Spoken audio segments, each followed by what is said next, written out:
ज्यादा पापी कौन? चौथी कहानी।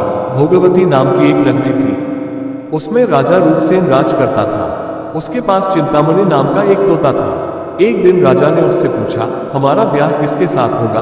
तोते ने कहा, मगध देश के राजा की बेटी चंद्रावती के साथ होगा। राजा ने ज्योतिषी को बुलाकर पूछा तो उसने भी यही कहा। उधर मगध देश की राजकन्या के पास एक मैना थी। उसका नाम था मदन मंजरी। एक दिन राजकन्या ने उससे पूछा कि मेरा विवाह किसके साथ होगा, तो उसने कह दिया कि भोगवती नगर के राजा रूपसेन के साथ। इसके बाद दोनों को विवाह हो गया। रानी के साथ उसकी मैना भी आ गई। राजा रानी ने तोता मैना का ब्याह करके उन्हें एक पिंजरे में रख दिया। एक दिन की बात की तोता मैना में बहस हो गई। मैना ने कहा, आदमी बड़ा पापी, दगाबाज और अधर्मी होता है। तोते ने कहा, स्त्री झूठी, लालची और हत्यारी होती है। दोनों का झगड़ा बढ़ गया तो राजा ने कहा, क्या बात है, तुम आपस में लड़ते क्यों हो? मैना ने कहा, महाराज, मर्द बड़े बुरे होते हैं। इसके बाद मैना ने एक कहानी सुनाई। इलापुर नगर में महाधन नाम का एक सेठ रहता था। विवाह के बहुत दिनों के बाद उसके घर एक लड़का पैदा हुआ। सेठ ने उसका बड़ी अच्छी तरह से लालन पालन किया, पर लड़का बड़ा होकर जुआ खेलने लगा। इस बीच सेठ मर गया। लड़के ने अपना सारा धन जुए में खो दिया। जब पास में कुछ न बचा तो वो नगर छोड़कर चंद्रपुरी नामक नगरी में जा पहुंचा। वहां हेमगुप्त नाम का साहूकार रहता था। उसके पास जाकर उसने अपने पिता का परिचय दिया और कहा कि मैं जहाज लेकर सौदागरी करने गया था। माल बेचा, धन कमाया, लेकिन लौटते में समुद्र में ऐसा तूफान आया कि जहाज डूब गया और मैं जैसे तैसे बचकर यहाँ आ गया। उस सेठ के एक लड़की थी, रत्नावती। सेठ को बड़ी खुशी हुई कि घर बैठे इतना अच्छा लड़का मिल गया। उसने उस लड़के को अपने घर में रख लिया और कुछ दिन बाद अपनी लड़की से उसका ब्याह कर दिया। दोनों वहीं रहने लगे। अंत में एक दिन वहां से विदा हुए। सेठ ने बहुत सा धन दिया और एक दासी को उनके साथ भेज दिया। रास्ते में एक जंगल पड़ता था। वहां आकर लड़के ने स्त्री से कहा, यहाँ बहुत डर है, तुम अपने गहने उतारकर मेरी कमर में बांध दो। लड़की ने ऐसा ही किया। इसके बाद लड़के ने कहारों को धन देकर डोले को वापस करा दिया और दासी को मारकर कुएं में डाल दिया। फिर स्त्री को भी कुएं में पटककर आगे बढ़ गया। स्त्री रोने लगी। एक मुसाफिर उधर जा रहा था। जंगल में रोने की आवाज सुनकर वह वहां आया, उसे कुएं से निकालकर उसके घर पहुंचा दिया। स्त्री ने घर जाकर मां बाप से कह दिया कि रास्ते में चोरों ने हमारे गहने छीन लिए और दासी को मारकर मुझे कुएं में ढकेलकर भाग गए। बाप ने उसे ढाढ़स बंधाया और कहा कि तू चिंता मत कर, तेरा स्वामी जीवित होगा और किसी दिन आ जाएगा। उधर वह लड़का जेवर लेकर शहर पहुंचा। उसे तो जुए की लत लगी थी। वह सारे गहने जुए में हार गया। उसकी बुरी हालत हुई तो वह यह बहाना बनाकर कि उसके लड़का हुआ है, फिर अपनी ससुराल चला। वहां पहुंचते ही सबसे पहले उसकी स्त्री मिली। वह बड़ी खुश हुई।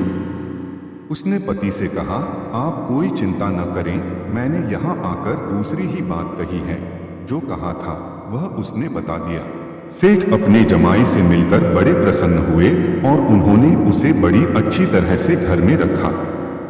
कुछ दिन बाद एक रोज जब वह लड़की गहने पहने सो रही थी, उसने चुपचाप छुरी से उसे मार डाला और उसके गहने लेकर चंपत हो गया।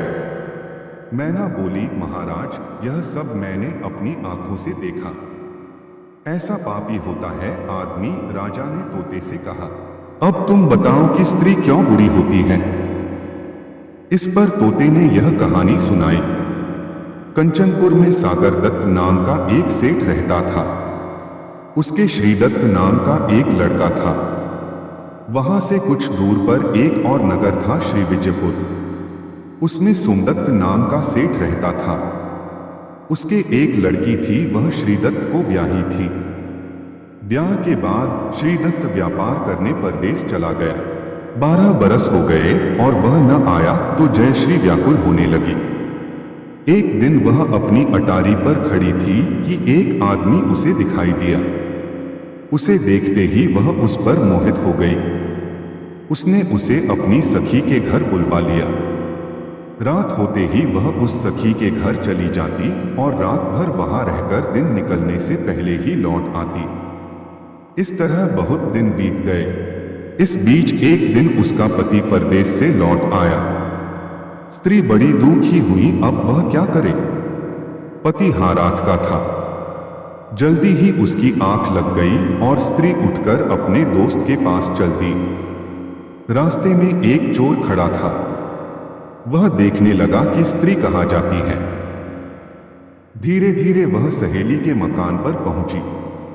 चोर भी पीछे पीछे गया। संयोग से उस आदमी को सांप ने काट लिया था और वह मरा पड़ा था।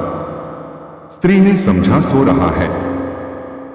वहीं आंगन में पीपल का एक पेड़ था जिस पर एक पिशाच बैठा यह लीला देख रहा था।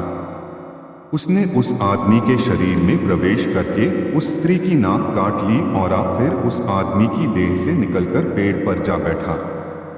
स्त्री रोती हुई अपनी सहेली के पास गई। सहेली ने कहा कि तुम अपने पति के पास जाओ और वहां बैठकर रोने लगो। कोई पूछे तो कह देना कि पति ने नाक काट ली है। उसने ऐसा ही किया। उसका रोना सुनकर लोग इकट्ठे हो गए। आदमी जाग उठा। उसे सारा हाल मालूम हुआ तो वह बड़ा दुखी हुआ। लड़की के बाप ने कोतवाल को खबर दे दी। कोतवाल उन सबको राजा के पास ले गया।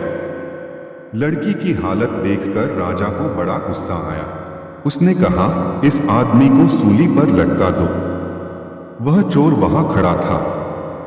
जब उसने देखा कि एक बेकसूर आदमी को सूली पर लटकाया जा रहा है तो उसने राजा के सामने जाकर सब हाल सच सच बता दिया। बोला, अगर मेरी बात का विश्वास न हो तो जाकर देख लीजिए, उस आदमी के मुंह में स्त्री की नाक है। राजा ने दिखवाया तो बात सच निकली। इतना कहकर तोता बोला, हे राजा, स्त्रियां ऐसी होती हैं। राजा ने उस स्त्री का सिर मुंडवाकर गधे पर चढ़ाकर नगर में घुमवाया और शहर से बाहर छुड़वा दिया। यह कहानी सुनाकर बेताल बोला, राजा बताओ कि दोनों में ज्यादा पापी कौन है। राजा ने कहा, स्त्री। बेताल ने पूछा, कैसे। राजा ने कहा, मर्द कैसा ही दुष्ट हो, उसे धर्म का थोड़ा बहुत विचार रहता ही है, स्त्री को नहीं रहता, इसलिए वह अधिक पापिन है। राजा के इतना कहते ही बेताल फिर पेड़ पर जा लटका। राजा लौट कर गया और उसे पकड़ कर लाया। रास्ते में बेताल ने 5वीं कहानी सुनाई। दोस्तों, अगर आपको हमारी ये कहानी पसंद आई तो लाइक करिए, सब्सक्राइब करिए। धन्यवाद, नमस्कार, थैंक यू।